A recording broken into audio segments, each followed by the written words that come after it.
رسول اللہ صلی اللہ علیہ وسلم نے فرمایا ہر شخص صبح کو اٹھتا ہے تو اپنے نفس کا سودا کرتا ہے، یا تو اسے آزاد کراتا ہے یا اسے ہلاک کر دیتا ہے، یعنی یا تو اچھے کام کرتا ہے، نیکی کے کام کرتا ہے جن کی وجہ سے وہ دوزخ سے بچ جاتا ہے، یا پھر ایسے کام کرتا ہے کہ جو اس کو ہلاک کر دے، یعنی تباہی کی طرف لے جائیں۔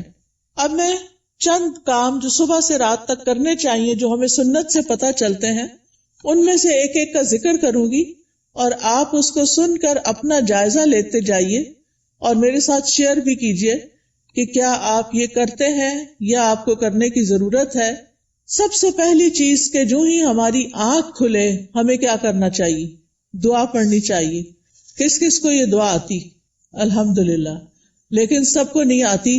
میری گزارش ہوگی سب بہنوں سے کہ اس دعا کو خود بھی سیکھیں اور اپنے بچوں کو بھی سکھائیں۔ وہ دعا کیا ہے؟ الحمدللہ الذی احیانا بعدما اماتنا والیہ النشور۔ اور ایک اور دعا بھی ہے، اگر وہ بھی آتی ہے تو ٹھیک، نہیں تو وہ بھی اچھا ہے۔ الحمدللہ الذی رد علی روحی واذن لی بذکرہ۔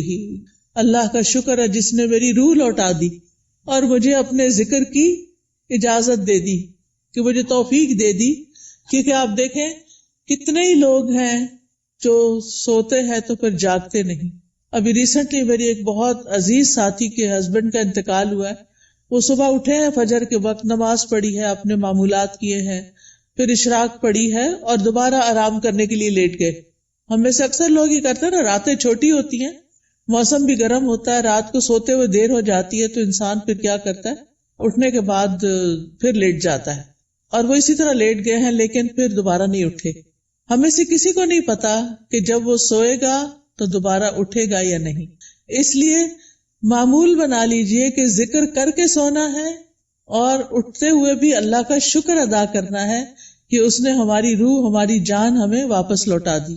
تو دن کا آغاز اللہ کی حمد و ثنا، اللہ کی تعریف، اور اس بات کے ساتھ وَإِلَيْهِ النُّشُورُ کے واپس جانا ہے۔ ہماری واپسی بھی اللہ کی طرف سے۔ جس نے ہمیں زندہ کیا، پیدا کیا، وہی ہمیں موت دے گا۔ پھر آپ دیکھیے کہ اس کے ساتھ ہمیں یہ بھی یاد رکھنا چاہیے کہ کائنات کی ہر چیز تسبیح کر رہی ہے اللہ کی تعریف بیان کر رہی ہے۔ قیامت کے دن سب سے افضل بندے وہ ہوں گے جو کثرت سے اللہ کی تعریف کرتے ہیں، حمادون ان کو کہتے ہیں۔ اور ایک دفعہ الحمدللہ کہنا میزان کو نیکیوں سے بھر دیتا ہے، یعنی صبح صبح اب ہم الحمدللہ کہیں تو گویا ہم نے اپنے لیے ایک بہت بڑا ذخیرہ نیکیوں کا اکٹھا کر لیا۔ اور ویسے بھی شکر ادا کرنا جو ہے وہ اللہ تعالیٰ کو بہت پسند ہے۔ پھر آپ دیکھیں کہ جب یہ کہتا ہے نا کہ وَإِلَيْهِ النُّشُورُ، کہ دوبارہ اسی کی طرف جی اٹھنا ہے، تو قبر سے بھی اٹھنا ایسا ہی ہے جیسے کوئی بستر سے اٹھتا ہے۔ کسی کو اچھے خواب آتے ہیں وہاں اور کسی کو نہیں آتے۔ قبر میں بھی کچھ لوگ تو خوشحال ہوں گے اور کچھ لوگ برے حال میں ہوں گے۔ بہرحال قیامت کے دن سب کو اٹھنا ہوگا، تو انسان موت کو یاد کرتے ہوئے، اپنے مقصد کو سامنے رکھتے ہوئے کہ واپسی بھی ہے، اس طرح دن کا آغاز کرے تاکہ اچھے سے آغاز کرے۔ اس کے بعد سب سے پہلا کام آپ کیا کریں گے؟ بیڈ ٹی پئیں یا کچھ اور کریں گے؟ نماز فجر۔ نماز فجر اسی وقت پڑھیں گے جب آپ فجر کے لیے اٹھیں گے۔ جو لوگ اس وقت نہیں اٹھتے وہ بہت بڑا نقصان کر لیتے ہیں۔ لہذا دن کا آغاز فجر کی نماز سے۔ فجر کی نماز پہلی نماز ہے صبح کی، اس کی بڑی امپورٹنس ہے۔ اللہ تعالیٰ نے بندوں پر 5 نمازیں فرض کی ہیں، اور رسول اللہ صلی اللہ علیہ وسلم نے فرمایا جس نے انہیں ادا کیا اور ان کا حق ہلکا سمجھتے ہوئے ان میں سے کچھ ضائع نہ کیا تو اللہ تعالیٰ کا اس کے لیے قیامت کے دن یہ عہد ہے کہ اس کو جنت میں داخل فرمائے۔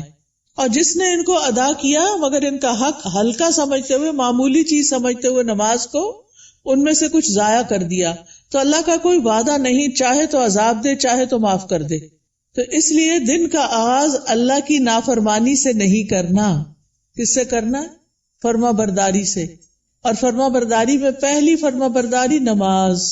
پہلا سوال قیامت کے دن نماز کا ہوگا۔ اگر اسی ٹیسٹ میں فیل ہو گئے تو آگے اور مشکلات ہو جائیں گی۔ اللہ سبحانہ تعالی دن میں 2 بار فرشتوں سے بندوں کی نماز کے بارے میں خبر لیتے ہیں، ایک فجر اور ایک عصر۔ وہ پوچھتے ہیں جب تم گئے تھے ان کے پاس تو کیا کر رہے تھے؟ فرشتے بتاتے ہیں وہ نماز پڑھ رہے تھے۔ جب تم نکلے تو کیا کر رہے تھے؟ کیونکہ عصر اور فجر میں شفٹ چینج ہوتی ہے فرشتوں کی۔ عصر کے وقت رات کے فرشتے آ جاتے ہیں ڈیوٹی پر، اور فجر کے وقت دن کے فرشتے آ جاتے ہیں۔ تو وہ بتاتے ہیں کہ ہم نے انہیں اس حال میں چھوڑا کہ وہ نماز پڑھ رہے تھے، اور اس حال میں ان کے پاس پہنچے کہ وہ نماز پڑھ رہے تھے۔ فجر کی نماز کے بارے میں آتا ہے، وہ آدمی ہرگز آگ میں نہیں جائے گا جس نے سورج نکلنے سے پہلے اور سورج کے غروب ہونے سے پہلے نماز پڑھی، یعنی فجر اور عصر۔ رسول اللہ صلی اللہ علیہ وسلم نے یہ بھی فرمایا کہ جس نے صبح کی نماز پڑھی وہ شام تک اللہ کے ذمے ہے، یعنی اللہ کی حفاظت میں ہے۔ تو فجر کی نماز بہت امپورٹنٹ نماز ہے، اور نماز پڑھنے والے سے اللہ کا رزق کا وعدہ ہے، اس لیے خود بھی نماز ادا کریں اور گھر والوں کو بھی اٹھائیں، پیار سے، محبت سے، امپورٹنس بتا کے کہ وہ سوتے نہ رہے، کیونکہ اس کی نحوست ہوتی ہے۔ فجر کی نماز میں 2 سنتیں پڑھنا بہت ضروری ہے۔ کچھ لوگ صرف فرض پڑھتے ہیں نا، تو فجر میں آپ سنت نہیں چھوڑ سکتے۔ حضرت عائشہ رضی اللہ تعالی عنہا بتاتی ہیں کہ آپ صلی اللہ علیہ وسلم نے فرمایا، فجر سے پہلے کی 2 رکعتیں دنیا اور جو کچھ اس میں اس سے بہتر ہے۔ نبی صلی اللہ علیہ وسلم نے ان 2 رکعتوں کو دنیا کی ہر چیز سے قیمتی قرار دیا۔ اور جو سویا رہے اس کے بارے میں آتا ہے، نبی صلی اللہ علیہ وسلم کے پاس ایک ایسے آدمی کا ذکر کیا گیا جو رات سے صبح تک سوتا ہی رہا۔ آپ نے فرمایا یہ ایسا شخص ہے جس کے کان، یا فرمایا دونوں کانوں میں شیطان پیشاب کرتا ہے، یعنی غافل ہو جاتا ہے پھر۔ اور اسی طرح ایک اور خواب آپ صلی اللہ علیہ وسلم کا، اس میں آپ کو دکھایا گیا کہ ایک شخص تھا جس کا سر پتھر سے کچلا جا رہا تھا۔ وہ قرآن کا حافظ تھا، لیکن قرآن سے غافل ہو گیا اور فرض نماز پڑھے بغیر سو جاتا تھا، یعنی نماز نہیں پڑھتا تھا اور سویا رہتا تھا۔ نماز پڑھتے ہوئے ایک چیز یہ بھی خیال کرنی ہے کہ خشوع کے ساتھ نماز پڑھنی۔ خشوع کا مطلب رونا نہیں ہوتا، بلکہ دل کا متوجہ ہونا ہوتا ہے، یعنی شعور کے ساتھ رب سے مناجات کریں، اطمینان اور خشوع سے سجدہ کریں، یعنی پورے سکون کے ساتھ، کیونکہ ایک سجدے کی وجہ سے اللہ تعالیٰ ایک درجہ بڑھا دیتے ہیں اور ایک گناہ مٹ جاتا ہے۔ نماز کے فوراً بعد کیا کرنا چاہیے؟ اذکار، شابش۔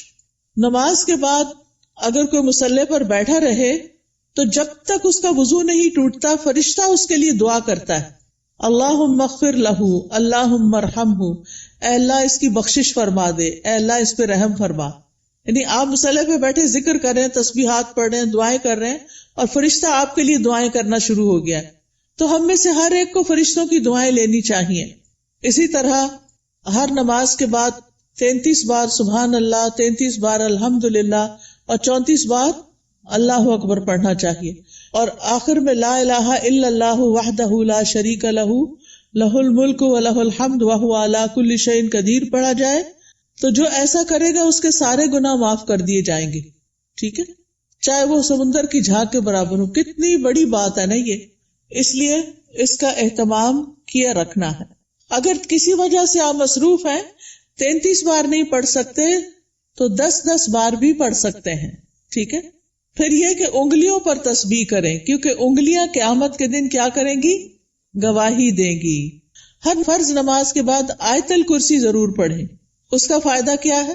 جی، ایسے شخص کو موت کے علاوہ کوئی چیز جنت میں لے جانے سے نہیں روک سکتی، اتنا بڑا اجر و ثواب۔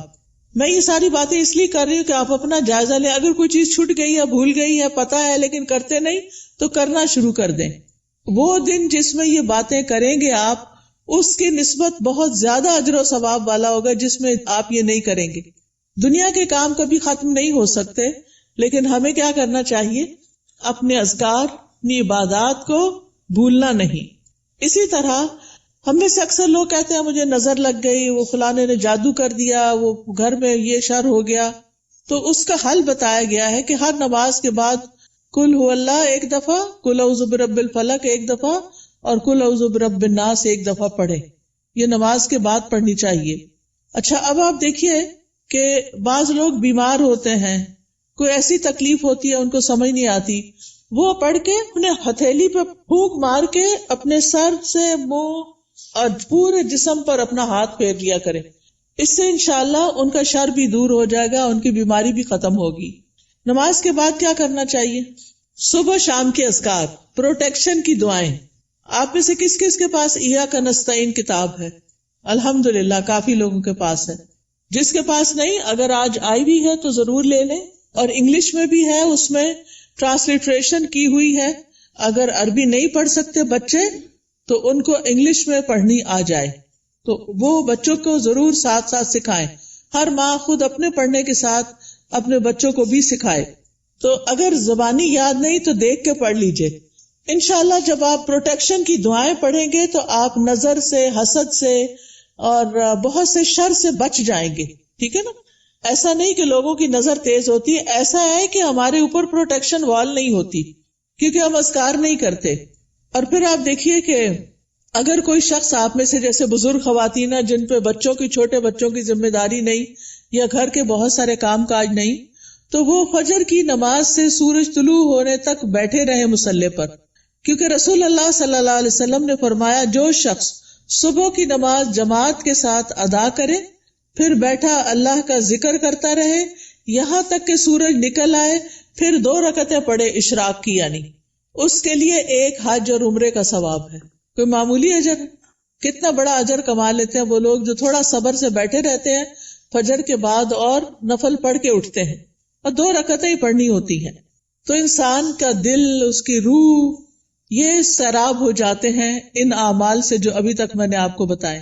آپ کے لیے خیر و برکات کے دروازے کھل جاتے ہیں، دنیا اور آخرت میں سلامتی کا ذریعہ ہے، عظیم اجر و ثواب کا ذریعہ ہے، شر کے آنے سے پہلے، تکلیف کے آنے سے پہلے، واقع ہونے کے بعد اسے ہٹانے کا ذریعہ ہے. یہ دعائیں، یہ جو میں بتا رہی ہوں نا پروٹیکشن کی دعائیں جو ہیں، رب کے سامنے فقر اور عاجزی کا اظہار بھی ہے، اللہ تعالیٰ کی نعمتوں کا اعتراف بھی ہے.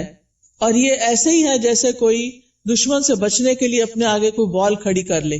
تو انشاءاللہ اگر ساری نہیں بھی پڑھ سکتے تو معوذتین، بسم اللہ الذی لا یضر، اعوذ بکلمات اللہ التامات من شر ما خلق، اور کچھ اور مختصر دعائیں پڑھ کے اپنے اوپر بھی پڑھیں اور بچوں کو بھی پڑھنا سکھائیں. اس کے بعد کیا کریں گے یہ بتائیے؟ تلاوت کریں، چاہے تھوڑی سی کیوں نہ کریں. اور اگر میں سمجھتی ہوں بچوں کے اسکول جانے کا وقت ہوتا ہے تو اپنی تلاوت کا وقت نہیں رہتا، پھر آپ کیا کریں؟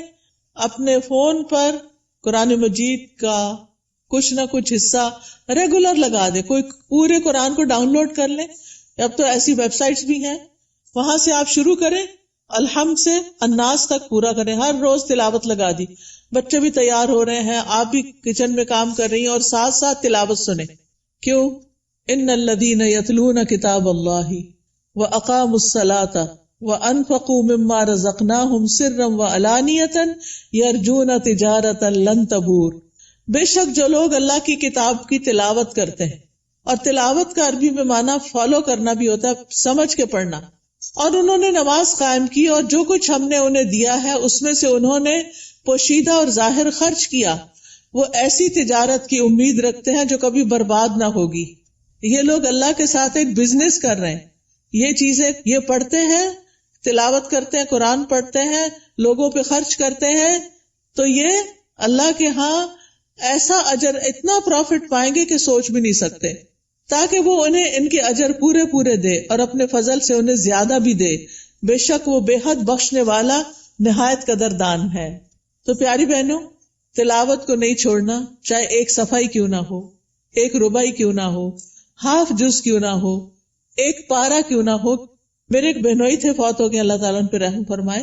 وہ چاند کی پہلی تاریخ کو پہلا سپارہ پڑھتے اور آخری کو آخری سپارہ پڑھتے، اور اس طرح ہر مہینے پورا قرآن ختم کر لیتے. تو جن لوگوں کی بہت زیادہ مصروفیات ہیں، ریٹائرڈ لائف گزار رہے ہیں، ان کو کیا کرنا چاہیے؟ قرآن کی تلاوت زیادہ کرنی چاہیے، کیونکہ قرآن جو ہے یہ غموں کا علاج ہے، شفا ہے، سکون کا ذریعہ ہے، اس لیے اس کو نہیں چھوڑنا. ایک حرف پڑھنے کا کتنا اجر ہے؟ 10 گنا. ایک حرف الف پڑھیں گے تو 10 نیکیاں، لام پڑھیں گے تو 10 نیکیاں، میم پڑھیں گے تو 10 نیکیاں. کیا کوئی اور کام کرنے سے اتنا پروفٹ آپ گین کر سکتے ہیں؟ نہیں. ہاں ایک مشکل ہے، کچھ لوگوں کو پڑھنا نہیں آتا، یا ان کی تجوید ٹھیک نہیں، یا وہ ڈرتے ہیں کہ کوئی سن لے گا تو پھر کیا ہوگا. تو ایسی صورت میں ان کو اپنی تجوید ٹھیک کرنی چاہیے. اس کے لیے میں آپ کو ایک طریقہ بتاتی ہوں، اور وہ طریقہ ہے ایک ایپ ڈاؤن لوڈ کر لیں، لرن قرآن. کس کس کے پاس ہے یہ ایپ؟ 8-10 لوگوں کے پاس ہے، زیادہ نہیں ہے. آپ یہ ایپ اگر ڈاؤن لوڈ کر لیں. اچھا، قرآن پر آل کس کے پاس ہے؟ وہ بھی تھوڑے سے لوگوں کے پاس ہے. ان دونوں میں سے کوئی بھی ایپ آپ ڈاؤن لوڈ کر لیں. یہ آپ آئی فون پہ بھی کر سکتے ہیں اور اینڈرائڈ پہ بھی کر سکتے ہیں. ٹھیک ہے، اس میں آپ تجوید سیکشن پہ چلے جائیں. تجوید پہ جائیں گے تو وہاں آپ کو ایک ایک آیت کہلوائی ہوئی ملے گی. پہلے ٹیچر پڑھے گی، پھر پیچھے آپ پڑھیں گے. تو آپ کیا کریں، جب ٹیچر پڑھ رہی ہو غور سے سنیں، جب اسٹوڈنٹس آگے پڑھے آپ بھی ساتھ شامل ہو جائیں. تو اس طرح روز پڑھتے پڑھتے آپ کی تجوید ٹھیک ہو جائے گی. کیونکہ بعض کا جب انسان بڑا ہو جاتا ہے نا، تو اس کو شرم آتی ہے کسی کے پاس جا کے غلطیاں نکلوانے کی، یا ٹائم نہیں ہوتا، یا فیس نہیں دے سکتے، یا کوئی اور مسائل ہوتے ہیں. تو آپ قرآن مجید کھول کے بیٹھ جائیں، آڈیو لگا کے بیٹھ جائیں، اور 7 انگلی رکھ کے ایک ایک آیت کو پڑھ پڑھ کے یاد کریں. اس کے مخارج ٹھیک کریں، ادائیگی ٹھیک کریں. ٹھیک ہے، جس گھر میں قرآن پڑھا جاتا ہو وہاں فرشتے حاضر ہوتے ہیں. ابو ہریرہ کہا کرتے تھے، بے شک قرآن پڑھنے کی وجہ سے گھر اپنے رہنے والوں کے لیے کشادہ ہو جاتا ہے. اس میں فرشتے حاضر ہوتے ہیں، شیاطین اس گھر کو چھوڑ دیتے ہیں اور اس کی خیر و برکت بڑھ جاتی ہے. یعنی اس گھر میں خیر و برکت ہوتی ہے جس میں کیا ہوتا ہے، قرآن کی تلاوت ہوتی ہے. آج آپ دیکھیں ہمارے بچے ویڈیو گیمز کے پیچھے دیوانے ہیں، قرآن پڑھنے کے لیے تیار نہیں. ہم اپنے پیچھے کیا چھوڑ کے جا رہے ہیں؟ آپ کو پتا نا، جب بچے قرآن پڑھتے تو ماں باپ کو بھی ثواب ملتا ہے کیونکہ انہوں نے ان کو پڑھوایا. لیکن اگر ہمارے بچے قرآن ہی نہیں پڑھ رہے تو مرنے کے بعد کون ہمارے لیے دعائیں کرے گا، کون ہمارے لیے کچھ کرے گا؟ تو اس لیے پیاری بہنوں، آپ ان کے لیے عملی نمونہ بنو، رول ماڈل بنو. آپ گھر میں ان کے بیچ میں بیٹھ کے تلاوت کرو، سیکھو. اگر نہیں تو انہیں بتائے، میں اب دیکھو اس ایج میں سیکھ رہی ہوں، چلو ہم سب مل کے سیکھتے ہیں.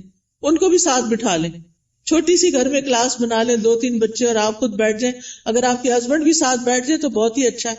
اگر یہ نہیں ہوتا تو کوئی ٹیچر ہائر کریں جو گھر پہ آئے، یا آپ اس کے پاس لے جائیں یا آن لائن پڑھائیں. لیکن اس فریضے سے آپ نے کوتاہی نہیں کرنی کہ بچوں کو قرآن سکھا کے جانا ہے دنیا سے. اور جس گھر میں قرآن نہیں پڑھا جاتا وہ اپنے رہنے والوں کے لیے تنگ ہوتا ہے، نحوست ہوتی ہے اس میں. فرشتے اس گھر کو چھوڑ دیتے ہیں، شیاطین آ جاتے ہیں اور اس گھر کی خیر و برکت کم ہو جاتی. تب ہمارے اوپر ہے نا، ہم کیا چاہتے ہیں. قرآن مجید صرف موبائل سے نہیں پڑھیں، وہ بھی ٹھیک ہے اگر نسخہ نہیں ہے آپ کے پاس، لیکن مصحف ہونا چاہیے. اور مصحف کو اپنے سرانے رکھا کریں. سرانے سے مطلب بیڈ سائڈ ٹیبل ہے نا، وہاں رکھا کریں.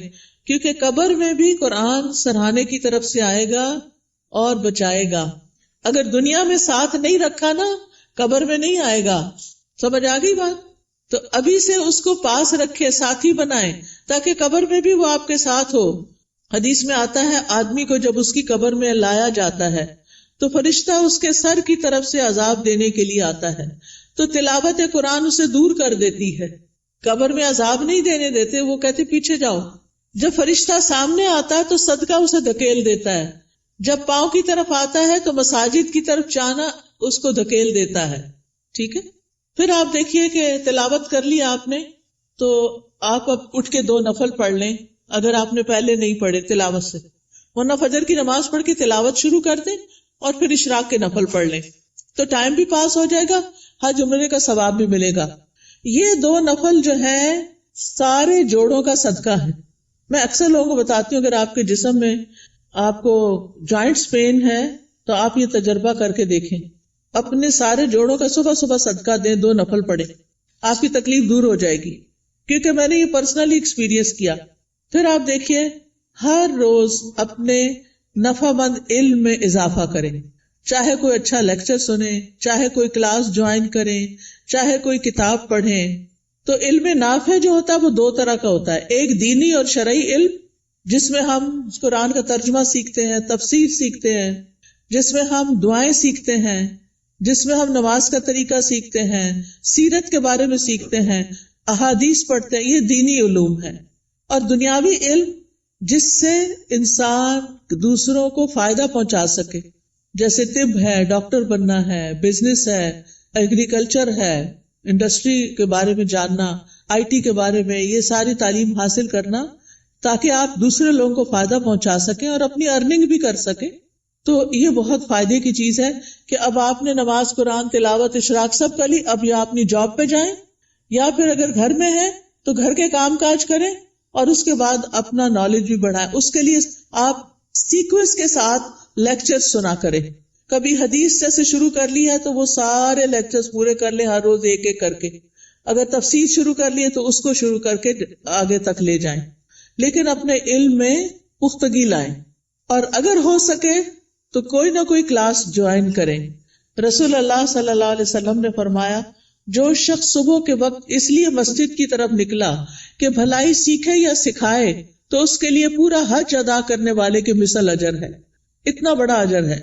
یاد رکھیں، علم سیکھنے اور سکھانے کے لیے وقت مقرر کریں، جگہ مقرر کریں، ورنہ اگر آپ صرف چلتے پھرتے ہی سن رہے ہیں تو پکا علم نہیں آئے گا. کوئی بات سمجھ آئے گی، کوئی نہیں آئے گی. نہ ہونے سے بہتر ہے کچھ تو سن لیں، لیکن گھر میں بھی ٹیبل چیئر سیٹ کر کے رکھیں اور اپنا لیپ ٹاپ سیٹ کریں اور کوئی آن لائن کلاس جوائن کر لیں یا پھر گھر میں پڑھیں، خود سے سیلف اسٹڈی کریں، لیکن ٹائم اور پلیس، زمان اور مکان مقرر کریں. اس سے آپ کی گروتھ ہوگی. جتنا جتنا آپ سیکھتے جائیں گے آپ نیکیوں میں آگے بڑھتے جائیں گے، برائیوں سے دور ہوتے چلے جائیں گے. پھر آپ دیکھیں کچھ بہنیں ناشتہ نہیں کرتی، وہ کہتی ہیں کہ موٹے ہو جائیں گے اور چھوڑو پرے، لیکن ناشتہ ضرور کریں. آپ کو کام کرنے کے لیے، پڑھنے کے لیے، جاب پہ جانے کے لیے انرجی چاہیے. چاہے چند کھجوریں ہی کیوں نہ کھا لیں، کھجور پانی لے لیں، کچھ اور سیڈز وغیرہ لے لیں، نٹس لے لیں، جو بھی آپ کو پسند ہو. اگر دودھ پسند ہے تو زیادہ دودھ اور کم چائے ڈال کے پی لیں. بہت سے لوگ صرف کافی پی لیتے ہیں، تو وہ درست نہیں کہ آپ اپنے آپ کو صرف ایسی چیزوں پر کہ جو آپ کے اندر کیفین ڈالے اور آپ صرف اس کی وجہ سے ایکٹیو اور غذائیت نہ ہو، تو آپ دیکھیں کہ پھر آپ سے بہت سے کام ہو نہیں پاتے، آپ جلدی تھک جاتے ہیں. تو اس کو بھی بچائیے. اپنے جسم کی حفاظت بھی عبادت ہے، ٹھیک ہے نا؟ جسم کی حفاظت بھی عبادت ہے. یہ نہیں کہ سب کی ٹیک کیئر کرتے کرتے اپنے آپ کو بھلا کے رکھ دیں اور پھر کسی کام کے نہ رہیں، نمازیں بھی بیٹھ کے شروع کر دیں. یہ نہیں ہونا چاہیے. پھر آپ دیکھیے کہ کھانا بھی عبادت ہے. بسم اللہ پڑھ کر کھائیں، بیٹھ کر کھائیں. میں نے دیکھا ہے کہ بعض اوقات لوگ اس بات کی پرواہ نہیں کرتے، چلتے پھرتے کھا رہے ہوتے. خاص طور پر مائیں کچن میں کام کر رہی ہیں، اپنا ناشتہ رکھ لیا، ادھر سے ایک نوالا لیا، ادھر کام کیا. یہ درست نہیں. آپ کے بچے بھی یہی کریں گے. چھوٹے بچوں کو بھی میں نے دیکھا ہے وہی بھاگتے دوڑتے کھا رہے ہوتے ہیں. یہ درست طریقہ نہیں ہے.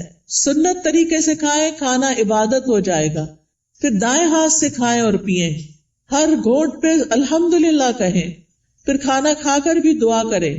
کس کس کو آتی ہے دعا؟ پڑھیں مل کے ذرا کھانا کھانے کی. الحمدللہ. کچھ لوگوں کے ہونٹ نہیں ہلے، یا تو دعا نہیں آتی یا بخل کیا انہوں نے پڑھنے میں. اگر نہیں آتی تو کوئی حرج نہیں، سیکھ لیں، آپ کا دن عبادت بن جائے گا. ہمارے دین میں صرف نماز پڑھنا عبادت نہیں. ہم نے ابھی آیت میں کیا سنا؟ نماز پڑھو اور نیکی کرو. وہ کون سی نیکی ہیں جو نماز کے علاوہ ہیں؟ وہ یہی نیکیاں ہیں. اپنی کیئر کرنا بھی نیکی ہے اور بسم اللہ پڑھ کے کھانا بھی نیکی ہے، الحمدللہ کہنا بھی نیکی ہے. جو بندہ پانی پی کر الحمدللہ کہتا ہے اللہ اسے راضی ہو جاتا ہے، خوش ہو جاتا ہے. کہ یہ مشکل کام تو نہیں اللہ کو راضی کرنا، بشرطے کہ ہمارے کچھ آداب اور مینرز ایسے ہوں. صبح صبح اپنے آپ سے سیلف ٹاک کیا کریں اور کہا کریں میری ساری زندگی میرے رب کے لیے، میں اللہ کی بندی ہوں، اللہ کی فرما بردار بنوں گی، اللہ کا حکم مانوں گی، اللہ کو راضی کروں گی. اپنے آپ سے یہ باتیں کیا کریں. میں ہر کام اللہ کی پسند کا کیا کروں گی، کیونکہ جو آپ سوچتے ہیں آپ بولتے ہیں پھر وہ کرتے بھی ہیں. ٹھیک ہے نا؟ کیونکہ ہمارے دل میں کیا ہوتا ہے، فلاں کیا کہے گا، اس کو خوش کرنا، اس کو راضی کرنا، فلانا کام کرنا، فلانا. ٹھیک ہے وہ سب کریں لیکن اپنا خیال بھی رکھیں. ہم نماز پڑھ کے بھی عبادت کرتے ہیں، ہم مخلوق کا خیال رکھ کے بھی عبادت کر رہے ہوتے ہیں، اور ہم اپنے عادات کو اچھا بنا کے بھی عبادت کر رہے ہوتے ہیں. تو ہمیں اپنا ایمان بھی بڑھانا ہے اور ایمان بڑھانے والا ماحول بھی قائم کرنا ہے. اپنے گھر کا ماحول، اپنے سوشل سرکل کا ماحول ایمان بڑھانے والا. آپ ایسے لوگوں سے ملیں جن سے ملنے کے بعد آپ کا ایمان اوپر جائے، اور ان لوگوں سے ذرا دور رہیں، اسپیس دیں جن سے مل کے آپ کی طبیعت خراب ہوتی ہے، اور وہ ایسی غیبت کرتے ہیں کہ آپ کا ایمان خراب کر دیتے ہیں. کیونکہ میں نے دیکھا ہے کہ بہت دفعہ خواتین سب بچے وغیرہ اسکول گئے، ہسبینڈ آفس گئے، اب کیا شروع ہو گئے، موقع مل گیا ان سب کی شکایتیں کرنے کا. کبھی اماں کو شکایت لگا رہے ہیں، کبھی دوست کو لگا رہے ہیں، روزانہ کی روٹین. کچھ لوگوں کو تو ہمیں فون کرنا ہی ہوتا ہے کہ ہمارے دوست ہوتے ہیں، آ نہیں سکتے، ہم جا نہیں سکتے، تو ہم فون پہ باتیں کرتے ہیں. اور اب تو فیس ٹائم اور پتہ نہیں کیا کیا باتیں کرنے کے ذریعے آ گئے ہیں دور بیٹھے لوگوں سے بھی. ایک دن ایک بچی نے مجھے فون کیا، رو رہی ہو. میں نے کہا کیا مسئلہ ہے، تمہیں کچھ اور کی طرف سے تکلیف ہے؟ نہیں کوئی تکلیف نہیں، تمہارے رزق کی کمی نہیں، وہ بھی کمی نہیں، میرے پاس ہر نعمت. میں نے کہا پھر کیوں رو رہی؟ کہتی وہ میری بھابھی نے میری امی کا جینا حرام کر رکھا ہے. میں نے کہا آپ کو کیسے پتا چلا؟ یعنی مجھے لیٹسٹ خبر دے رہی تھی کہ آج میری بھابھی نے یہ فساد گھر میں کیا. میں نے کہا وہ اللہ کے بندے آپ کو بتاتے کیوں ہیں؟ وہ یو کے میں رہتی تھی. میں نے کہا آپ پاکستان کی خبریں یو کے میں سن کے رو کے کینیڈا میں رپورٹ کر رہی ہیں، ساری دنیا کو سر پہ اٹھائے ہوئے ہیں. کیا فائدہ ایسی زندگی کا؟ اگر ہمارے گھر میں کوئی جھگڑا نہ تو اللہ کے واسطے بیٹیوں کو آرام سے اپنے گھر میں رہنے دیں، اپنے جھگڑوں کو گھر میں خود ہی نپٹا لیں. بہو کی شکایتیں بیٹی کو، بیٹی کی شکایتیں باپ کو، اس کو یہ چھوڑ دیں. یہ سکون برباد کرنے والی چیزیں ہیں. بات کریں تو علم کی بات کریں، اچھی کسی کو کھانا پکانے کی ٹپ دیں، کوئی بیمار ہے تو اس کو صحت کے لیے کوئی مشورہ دیں، لیکن اس قسم کی باتیں نہ کریں کیونکہ یہ غیبت ہے. اور آپ کی نے جو صبح سے وہ اٹھی ہوئی ہے نا اور جو کچھ کیا ہے سب صفائی ہو جائے گی، شام ہونے سے پہلے سب کچھ ختم. تو اس لیے بہت ضروری ہے کہ ہم کیا کریں، اپنی زندگی کا جائزہ لیں کہ کون سی چیزیں ایمان بڑھانے والی ہیں اور کون سی گھٹانے والی ہیں. ایمان گھٹانے والے کام، گناہ کے کام، نافرمانی کے کام، جھوٹ اور بخل.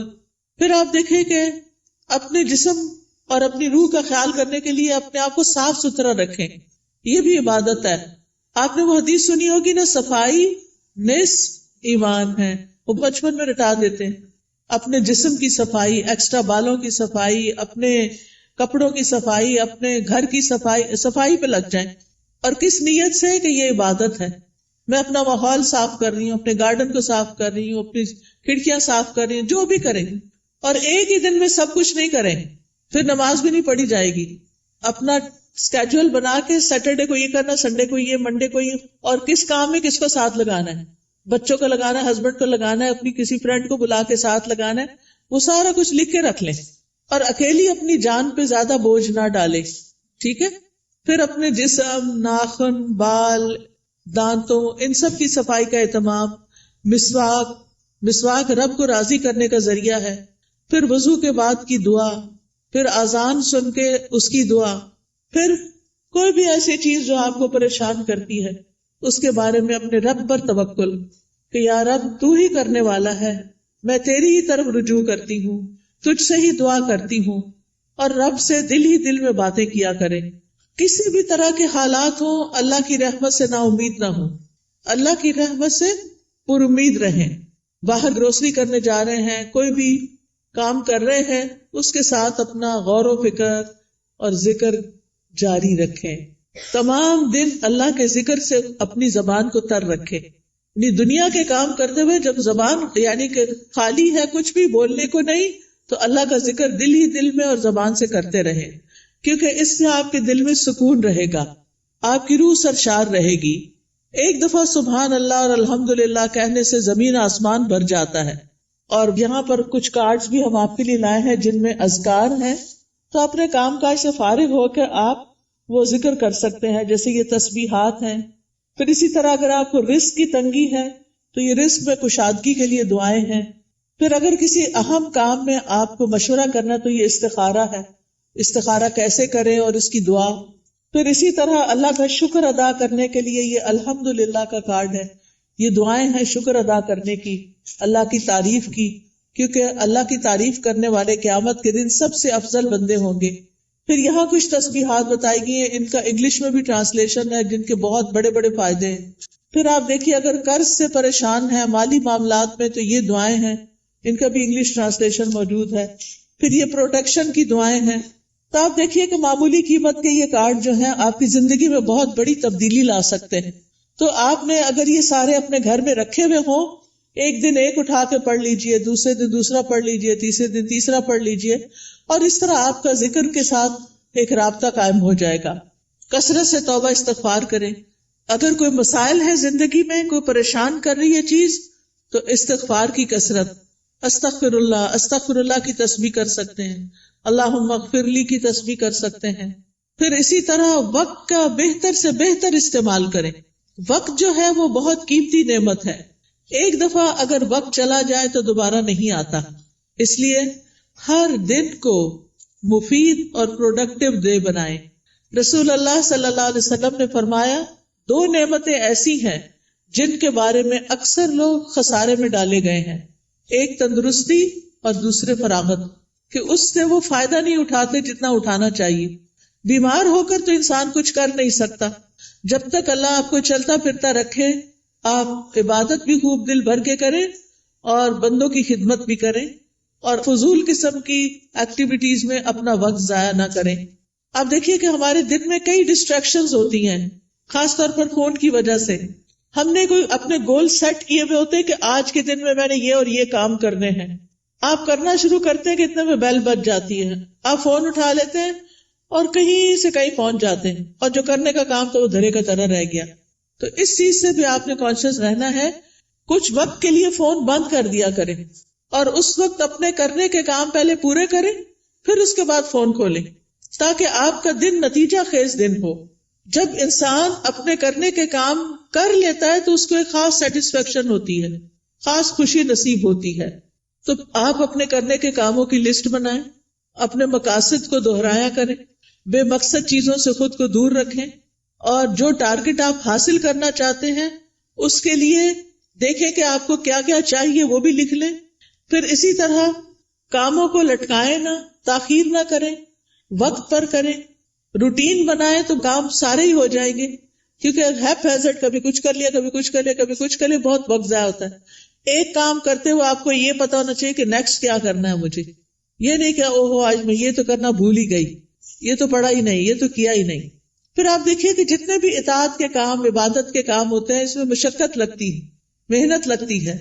اس کے لیے اپنے نفس سے جہاد کرنا پڑتا ہے، اپنے نفس کو کنٹرول کرنا پڑتا ہے، کیونکہ کامیاب بھی وہی ہوتا ہے جو نفس کا تزکیہ کر لیتا ہے. قد افلح من تزکا وذکر اسم ربہ فصلی، فلاح پا گیا جس نے پاکیزگی اختیار کی اور اپنے رب کا نام یاد کیا، پھر نماز پڑھی. یہ ہے کامیاب ہونے والے. لہذا دن بھر اپنی نمازوں کی حفاظت، کیونکہ نماز قبر میں ساتھ داخل ہوگی، بچوں نے بھی نہیں داخل ہونا، مال نے بھی داخل نہیں ہونا، کسی دوست نے بھی ساتھ نہیں جانا. جس چیز نے جانا ہے اس کی فکر سب سے پہلے کرے. نبی صلی اللہ علیہ وسلم سے سوال کیا گیا کہ سب سے افضل اعمال کون سے ہیں، تو آپ نے فرمایا نماز کو اس کے اول وقت پر ادا کرنا. ٹائم ہو تو بلا وجہ تاخیر نہ کریں، فوراً پڑھ لیں. اور پھر نماز کی 12 سنتیں بھی ادا کیا کریں دن بھر میں، کیونکہ ایسا کرنے والے کے لیے جنت میں گھر بنا دیا جاتا ہے. آپ دیکھیے کہ صرف 1 سال اگر کوئی شخص سنت موقدہ پڑھتا ہے تو نہ پڑھنے والے کے درمیان اور اس کے درمیان 4320 رکعتوں کا فرق پڑ جاتا ہے. یعنی ایک وہ شخص جو 12 رکعتیں پڑھتا ہے سال بھر اور دوسرا صرف فرض پڑھ رہا ہے اور کوئی نہیں پڑھ رہا سنت، تو ان دونوں کے درمیان 1 سال میں اتنا فرق پڑ جائے گا. اگر 1 رکعت بھی وتر روز پڑھتے ہیں آپ تو سال میں 365 رکعتیں بنتی ہیں، یہ منیمم. لیکن کچھ لوگ وتر بھی نہیں پڑھتے، وہ اس سے بھی محروم. روزانہ چاشت کی 2 رکعتیں پڑھنا یا اشراق کی 2 رکعتیں پڑھنا اور نہ پڑھنا برابر نہیں، 703 رکعتوں کا فرق پڑ جاتا ہے. ٹھیک ہے، تو اس لیے اپنی سستی کی وجہ سے نمازوں سے غفلت نہ برتیں، سنتوں کی بھی حفاظت کریں. پھر یہ ہے کہ دن میں کوئی چوٹ لگ گئی، کوئی بری خبر سن لی، کوئی بچے کا کام ایسا آ گیا، کوئی دل کو ناخوشگوار کرنے والی چیزیں آ گئی، تو ایسے میں اللہ کی طرف فوراً رجوع کریں. کوئی بری خبر سن لی، فوراً اللہ کی طرف رجوع. اور پھر اس کے بعد ہر کام عبادت سمجھتے ہوئے کریں، چاہے کھانا پکانا ہے، چاہے صفائی کرنا ہے، چاہے کپڑے دھونا ہے. کھانا کھلانا جو ہے وہ افضل ترین عبادت ہے. قرآن مجید میں آتا ہے وَيُطْعِمُونَ الطَّعَامَ عَلَى حُبِّهِ مِسْكِينًا وَيَتِيمًا وَأَسِيرًا إِنَّمَا نُطْعِمُكُمْ لوجہ اللہ لا نرید منکم جزاء ولا شکورا. وہ اس کی محبت میں کھلاتے ہیں مسکین کو، یتیم کو، اسیر قیدی کو. کیا کہتے ہیں کھلاتے ہوئے؟ ہم تمہیں صرف اللہ کے چہرے کی خاطر کھلا رہے ہیں کہ ہم اللہ کا دیدار کرنا چاہتے ہیں. ہم تم سے نہ شکریہ چاہتے ہیں نہ بدلہ چاہتے ہیں. انا نخاف من ربنا یوما عبوسا قمطریرا. بے شک ہم اپنے رب سے اس دن کے بارے میں ڈرتے ہیں جو تیوری چڑھانے والا نہایت سخت ہوگا. تو ان کے ساتھ کیا معاملہ ہوگا؟ اللہ بھی ان کو قیامت کے دن کی مشقتوں سے بچا لے گا اور ان کو خوشی اور تر و تازگی ملے گی. فوقاہم اللہ شر ذلک اليوم ولقاہم نضرۃ وسرورا. تو اس لیے کھانا گھر والوں کو بھی پکا کے کھلائیں یا مہمانوں کے لیے پکائیں تو خوشی خوشی پکائیں، احسان نہ جتائیں اور ضائع نہ کریں. کپڑے دھونا، نہانا، بچوں کو نہلانا، گھر صاف کرنا، یہ سب صفائی اور طہارت کے اہتمام ہیں، یہ ایمان کو مکمل کرتے ہیں. پھر آپ دیکھیے کہ نیکیوں کے کام میں سستی نہیں کرنی. نیکی کا کوئی بھی کام، آپ کی دوست نے فون کر دیا کہ فلاں شخص بیمار ہے، غریب ہے، اس کے لیے مدد کرنی ہے، آپ بھی اپنا کچھ حصہ ڈال دیا، صدقہ کر دیا. تو نیکی کے ہر کام میں حصہ ڈالا کریں. حضرت ابوبکر کے بارے میں آتا ہے، نبی صلی اللہ علیہ وسلم کی مجلس میں لوگ بیٹھے ہوئے تھے. آپ نے پوچھا آج تم میں سے کس نے روزے کی حالت میں صبح کی ہے؟ حضرت ابوبکر رضی اللہ عنہ نے عرض کیا میں نے. آپ نے پوچھا آج کس نے مریض کی عادت کی؟ انہوں نے کہا میں نے. آپ نے پوچھا تم میں سے جنازے میں کس نے شرکت کی؟ انہوں نے کہا میں نے. آپ نے پوچھا کس نے مسکین کو آج کھانا کھلایا؟ تو ابوبکر کہتے ہیں میں نے رضی اللہ عنہ. تو نبی صلی اللہ علیہ وسلم نے فرمایا جب کسی شخص کے لیے ایک ہی دن میں یہ خصلتیں جمع ہو جائیں وہ جنت میں ضرور داخل ہوگا. یہ جنت میں جانے والے کام. اچھا ہمیں پتہ چلتا رہتا ہے کوئی بیمار ہے، اچھا کہتے اچھا اللہ اس کو شفا دے، بس ادھر ہی بیٹھ گئے، خبر نہیں لیتے. ہمیں پتہ ہوتا ہے کہ کوئی بھوکا ہے یا نہیں کھانا پکا سکتا یہ کھا سکتا، ہم کر سکتے ہیں تو ہم توجہ نہیں کرتے. ہم راشن کا انتظام کر سکتے، ہم کسی بھی طرح مدد کر سکتے ہیں، لیکن اس کی طرف توجہ کرنے کی ضرورت ہے. پھر اللہ کی نافرمانی سے بچیں، جہنم کو سامنے رکھتے ہوئے گناہوں سے بچیں. یعنی صرف نیکی کے کام کرنا کافی نہیں، گناہوں سے بچنا بھی بڑا ضروری ہے. پھر لوگوں کے ساتھ معاملہ کرتے ہوئے اچھے اخلاق سے پیش آئیں. سب سے پہلا حق آپ کے اوپر والدین کا ہے. زندہ ہیں تو ان کی زیارت کو جائیں، ان سے بات کریں، ان کے لیے دعائیں کریں، ملاقات کریں تو ان کی پیشانی چومیں، ہاتھ چومیں، کیونکہ والدین سب سے زیادہ حسن سلوک کے مستحق ہیں. نماز میں ان کے لیے دعائیں کریں. فوت ہو گئے ہیں تو ان کے لیے دعا کے علاوہ صدقہ کیا کریں. گھر والوں کے لیے باعث خیر بنے، اپنے گھر والوں کو آگ سے بچائیں، ان کو نیکی اور دین کی طرف لا کر. پھر اسی طرح جہاں بھی بیٹھے خیر پھیلانے والے بنے، دوسروں کا بھلا کرنے والے، دوسروں کو فائدہ پہنچانے والے. کسی کو کوئی اچھا مشورہ دے دینا، کسی کا کوئی دل ہلکا کر دینا، کسی کو کوئی کسی چیز کے بارے میں رہنمائی کر دینا، علم سکھانا. آپ دیکھیے کہ بعض اوقات علم سکھانا مال خرچ کرنے سے بھی افضل ہے. کیوں؟ اس لیے کہ مال خرچ کرنے سے ختم ہو جاتا ہے اور علم سکھانے سے بڑھ جاتا ہے اور پکا ہو جاتا ہے. اس لیے چاہے اپنے بچوں کو سکھائیں، چاہے اپنے بہن بھائیوں کو کچھ نہ کچھ چھوٹا موٹا کنٹریبیوشن کرتے رہا کریں. جو اچھی باتیں آپ کو پتہ چلی ہیں وہ دوسروں کو بھی بتائیں. اس کے لیے آپ کے گھر میں کتابیں ہونی چاہیے، آپ کو کوئی نہ کوئی کلاس جوائن کرنی چاہیے تاکہ آپ سیکھیں اور سکھائیں. اس کے لیے کوئی بہت پی ایچ ڈی کرنے کی ضرورت نہیں ہوتی، وہ چند لوگ بھی کر لے تو کافی ہو جاتے ہیں. باقی لوگ روز مرہ کی چھوٹی چھوٹی چیزیں اور خاص طور پر خواتین اپنے بچوں کی تربیت کرتے ہوئے ان کو آداب اور مینر اور اخلاق سکھائیں گے تو یہ بہت بڑی کنٹریبیوشن ہوگی، وہ آپ کے لیے صدقہ جاریہ بنے گی. تو لوگوں کے ساتھ اچھے اخلاق سے پیش آئیں. ابن قیم کہتے ہیں آدمی کی برکت یہ ہے کہ وہ جہاں بھی مقیم ہو خیر کی تعلیم دے، خیر پھیلائے. تو اچھے اخلاق سے بھی انسان خیر پھیلا رہا ہوتا ہے. پھر اسی طرح دور پار ریلیٹیوز کی خبر گیری کرنا، پڑوسیوں کی خبر گیری کرنا، مریضوں کی خبر گیری کرنا، ملاقات کے وقت سلام کرنا، اپنے آس پاس کے لوگوں کا ہاتھ پٹانا، ان کے ساتھ تعاون کرنا. گھر میں اگر آپ کے علاوہ اور لوگ رہتے ہیں، اگر آپ بچے اور والدین ہیں تو ان کے کاموں میں ان کا ہاتھ بٹانا، کسی رشتہ دار کو ڈرائیو کر کے ہاسپٹل تک لے جانا. یعنی چھوٹے چھوٹے کام ہیں جن میں آپ دوسروں کے لیے خیر اور بھلائی کا باعث بنے. کسی پر خرچ کرنا، اپنے عزیزوں پیاروں کو تحفے تحائف دینا، یہ سارے نیکی اور خیر کے کام ہیں جو آپ کے دن کو افضل بنا دیتے ہیں. پھر زبان کی حفاظت، یہ بڑی ضروری ہے، کیونکہ جو بات بھی ہم کرتے فرشتے لکھ لیتے ہیں. تو فضول باتیں نہیں کرنی، کیونکہ ہماری انرجی ضائع ہوتی ہے اس میں بھی. کام کی بات کرنی ہے. انسان کے اسلام کا حسن یہ ہے کہ بیکار باتوں سے کنارہ کشی کرے. نبی صلی اللہ علیہ وسلم نے فرمایا خوشخبری ہے اس کے لیے جس نے اپنی زبان پہ قابو پا لیا اور اسے اس کے گھر نے گنجائش دی اور وہ اپنے گناہ پہ رویا. یعنی اس کا گھر اس کے لیے کافی ہو گیا، اس کے لیے سہولت ہے اس میں، اور فضول باتیں نہیں کرتا. کیلو کال چھوڑ دینا چاہیے. ہی سیڈ، شی سیڈ، یہ کہا گیا، فلاں نے یہ کیا، اس نے وہ، اس سے بہت سے فساد پھیلتے ہیں. مغیرہ بن شعبہ کہتے ہیں نبی صلی اللہ علیہ وسلم نے فرمایا بے شک اللہ تعالیٰ تمہارے لیے 3 باتیں پسند نہیں کرتا. بلا وجہ کی گپ شپ، بیکار کی باتیں اللہ کو پسند نہیں. مال ضائع کرنا، اور اس میں بعض اوقات ایکسٹرا ٹیشو استعمال کرنا، ٹیپ کھول کے باتوں میں لگ جانا اور پانی ضائع کرنا، بلا وجہ بتیاں جلا کے رکھنا، بیکار میں ادھر ادھر گھومنا، گاڑی کا گیس ختم کرنا. یعنی چھوٹی چھوٹی چیزوں میں بچت کرنی چاہیے. پھر اسی طرح یہ ہے کہ کسی کو زبان سے اذیت نہیں دینی چاہیے، کثرت سے صدقہ کرنا چاہیے، فقراء مساکین کا خیال کرنا چاہیے. پھر ایک اور بات یہ کہ غصے اور ناراضگی سے بچنا چاہیے. قرآن مجید میں جنت میں جانے والوں کی جو خوبیاں بتائی گئی ہیں وہ کیا ہے؟ والکاظمین الغیظ والعافین عن الناس واللہ یحب المحسنین. وہ غصہ پی جانے والے ہوتے ہیں اور کیا کرتے ہیں؟ لوگوں کو معاف کرتے ہیں. یہ کام بڑا مشکل ہے، لوگوں کو معاف کرتے ہیں. اللہ ایسے محسنوں سے محبت کرتا ہے. اگر ہمیں پتا چلے کہ کسی کو معاف کرنے سے اللہ مجھ سے محبت کرے گا تو ہمیں کیا مشکل ہے کہ جھگڑا چھوڑ دیں. لیکن بعض اوقات ہم ایگو کا مسئلہ بنا کے جھگڑا نہیں چھوڑتے، جس کی وجہ سے ہم اللہ کی نظر میں بھی گر جاتے ہیں اور بندوں کی نظر میں بھی. کوئی رسپیکٹ نہیں رہتی جھگڑا کرنے والوں کی. تو اس لیے بہت ضروری ہے کہ لوگوں کو معاف کرتے جائیں، کیونکہ وہ انسان ہے. یا تو یہ نہ کہ ہم نے کبھی کوئی غلطی نہ کی ہو، اگر ہم سے بھی غلطیاں ہوتی ہیں تو پھر دوسروں کو معاف کرنے میں کیا مشکل ہے. پھر قطع رحمی سے بچیں، رشتہ داروں سے تعلق قائم رکھیں، چاہے وہ آپ سے نہ بھی ملنا چاہیں. دوسروں پر ظلم سے بچیں، کیونکہ مظلوم کی آہ فوراً اوپر پہنچتی ہے.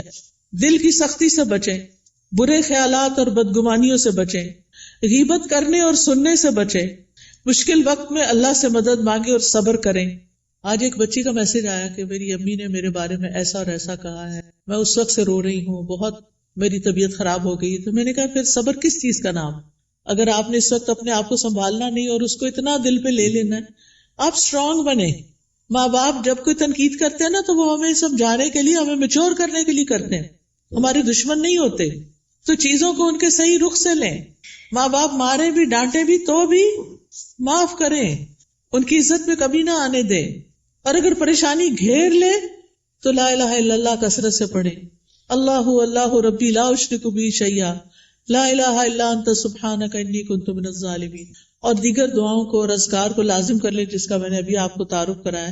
تنگی کے بعد پھر آسانی کا انتظار کریں، کیونکہ ان مع العسر یسرا. ایسا نہیں کہ صرف تنگی آئے گی، آسانی بھی ساتھ آئے گی. اور اس سارے کاموں میں دن گزار کے پھر رات کا وقت آ گیا، اب سونے کی تیاری ہے. سونے سے پہلے آخری کام اللہ کا ذکر ہو. رات کو سورۃ الملک پڑھیں، کیونکہ یہ عذاب قبر سے بچانے والی ہے. اور دعائیں زبانی یاد کر لیں، نہیں تو آپ ایک ایپ ہے دعائیں اردو میں ٹائپ کریں گے یا عربی میں دعائیں تو انشاءاللہ وہ کھل جائے گی. اس میں ساری دعائیں ہم نے جمع کر دی. یا پھر سونے جاگنے کے اذکار والی ایپ جو ہے، اس سے بھی آپ رات کو سوتے وقت بیڈ پہ لیٹ کر بھی دعائیں پڑھ سکتے ہیں. لیکن آخری کلام ہمارا اللہ کا ذکر ہی ہونا چاہیے اور اسی حال میں سونا چاہیے.